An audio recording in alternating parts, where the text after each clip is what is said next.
Nosotros vemos que este es un tema de negocios privados, de transnacionales y una camarilla corrupta que tiene el control del país desde hace 30 años. Y usted es un representante de ese grupo, señor subsecretario.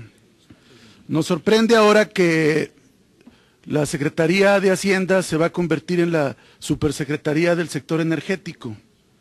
Le están otorgando facultades en materia de determinación de tasas y bases aplicables a las contraprestaciones de contratos, la migración de asignaciones a contratos, el establecimiento de las condiciones económicas que deberán incluirse en las bases de licitación, el tema de las regalías, el tema de la supervisión, etcétera. Un conjunto de facultades que hablarían de la gran eficiencia de la Secretaría de Hacienda para atender una tarea adicional a la que es su tarea fundamental, la economía del país. Y en ese sentido no podemos eludir el gran fracaso del gobierno que usted representa y de la Secretaría en el manejo de la economía nacional. Cuando se dio el tema del Momento de México, tan publicitado y con tanta propaganda, ustedes dijeron que el país iba a crecer al 4% en el 2013. Y vuelven a aplicar la misma receta en el 2014 hablando del 3.9%. No obstante que calificadoras, que instituciones financieras internacionales fueron más cautos en su pronóstico. Ante la realidad, ahora han ajustado nuevamente al 2.7%, es decir, cada uno de los 5 trimestres de este gobierno han ajustado el pronóstico de la economía. O sea, ¿por qué tendríamos que creer ahora en sus pronósticos? Y seguramente el año 2014 se va a cerrar por abajo del 2%. Es decir, en lo que va de la administración, habría, en términos reales, un decrecimiento de la economía del país. Y hoy todo su discurso está soportado en que a partir de esta reforma, ahora sí, vendrá el crecimiento tan anhelado. Es la misma cantaleta de todas las reformas que vienen desde Salinas con el Tratado de Libre Comercio. Por otro lado, el tema de la reforma hacendaria, y usted es subsecretario de Ingresos, ha colapsado la economía. Han bolseado a los particulares, a los profesionistas, a los pequeños contribuyentes, y el gobierno ha inflado su recaudación a costa del colapso de la economía del país. En ningún país del mundo en recesión se aumentan los impuestos y ha sido la receta de este gobierno. Y ahora vienen a decirnos que con esta reforma va a haber más ingresos fiscales. Y yo iría a lo que usted puso en su cuadro, en este cuadro que nos presentó, donde hablaba de que con gran ingenuidad, porque es una gran ingenuidad pensar que la extracción en manos privados va a llegar con ella mayor recursos fiscales, es decir, que habrá mayor renta petrolera por barril extraído. Esto querría decir que las empresas privadas van a entregar todas sus ganancias al fisco sin preocuparse por su rentabilidad. Usted hablaba que actualmente llegan 80 dólares por barril, 80% de cada peso que arroja esta actividad, y dice que con la reforma va a llegar ahora el 90%. Es decir, ahora los particulares van a entregar más recursos fiscales al gobierno federal. O sea, ¿cómo soportan estos estribillos que ustedes manejan? Por otro lado, nos parece una burla lo de la transparencia en los contratos, porque el Fondo Mexicano del Petróleo va a ser controlado por la Secretaría de Hacienda. Hacienda va a presidir este Fondo Mexicano del Petróleo. Hacienda va a nombrar al auditor externo del Fondo del Petróleo, que es el mismo auditor del Banco de México que nombra la Secretaría de Hacienda conforme al artículo 50 de la Ley del Banco. El artículo 22 de la Ley del Fondo Mexicano del Petróleo dice que el mismo auditor que nombra Hacienda va a ser el que va a supervisar al Fondo Mexicano del Petróleo.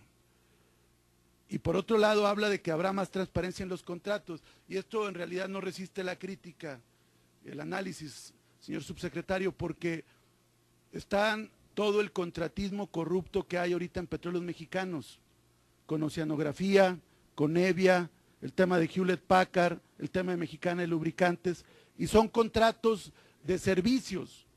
Ahorita la corrupción en el sector se da en la comercialización y en los contratos de servicios. Él se pasó como 10 minutos, señor presidente. Señor subsecretario, se pasó 10 minutos. Ya concluyo. La corrupción se ha dado en el contratismo, en la asignación de contratos de servicios, en los moches a funcionarios y en la corrupción. Ahora la corrupción vendrá por la asignación de contratos de utilidad y de producción compartida y por las licencias. Si Hacienda no tiene la capacidad para fiscalizar a las grandes empresas oligopólicas del país, ¿tendrá acaso la capacidad para fiscalizar a los grandes tiburones de la industria del petróleo mundial? Yo le puedo anticipar que no, pero quisiera, ya sé que es la réplica, pero apúntelas ahí en sus respuestas, porque en nuestra opinión es totalmente incapaz Hacienda para llevar la fiscalización. Ahora Hacienda va a estar contando barriles para checar a ver si los tiburones de la industria petrolera mundial no se llevan las ganancias del petróleo. Y luego dicen que ahora va a venir el 90% de cada barril, pues eso es verdaderamente absurdo. Muchas gracias. Acelerar la extracción de crudo no aumenta el patrimonio de la nación, solo lo hace líquido más rápido. Pero si lo que se paga a las compañías privadas por la extracción es un porcentaje que reduce lo que llega al fisco comparado con la explotación por Pemex, el patrimonio neto de los mexicanos se reduce. Pudiera ser racional pagar a un tercero por dicha extracción acelerada, basado en la lógica de que un peso hoy vale más que un peso en el futuro. Pero si pensamos que México o Pemex se puede endeudar a tasas del 5% anual, no es mucho lo que se debería de conceder a terceros de la renta petrolera. Ahora bien, si nuestras dudas y temores son injustificados y el porcentaje de cada peso extraído de petróleo que ingresa al fisco es similar al que llega hoy por la vía de Pemex, tendremos que reconocer nuestro error y admitir que nuestra desconfianza era injustificada.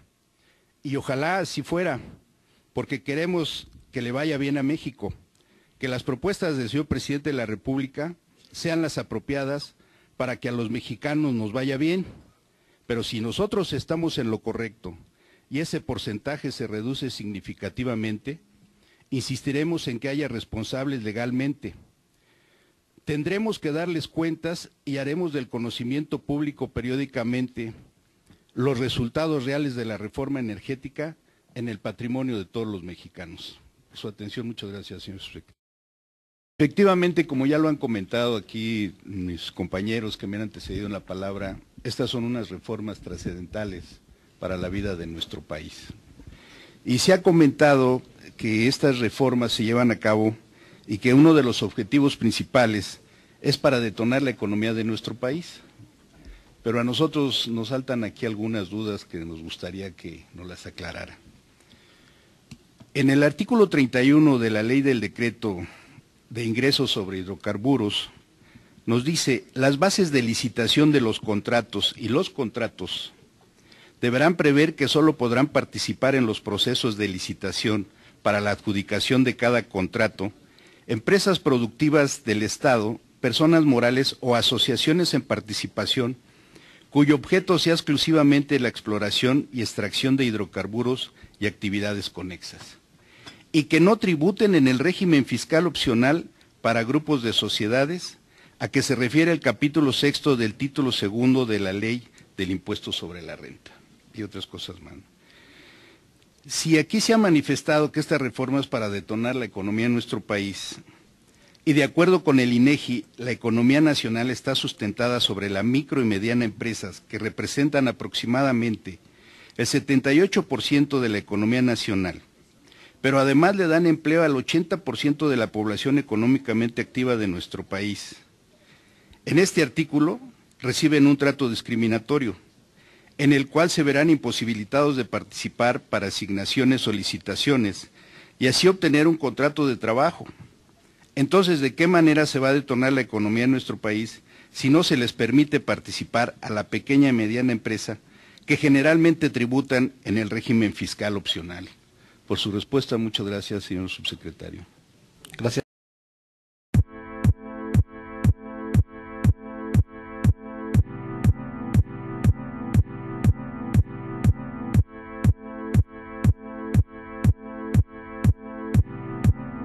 Level 1. Run in time.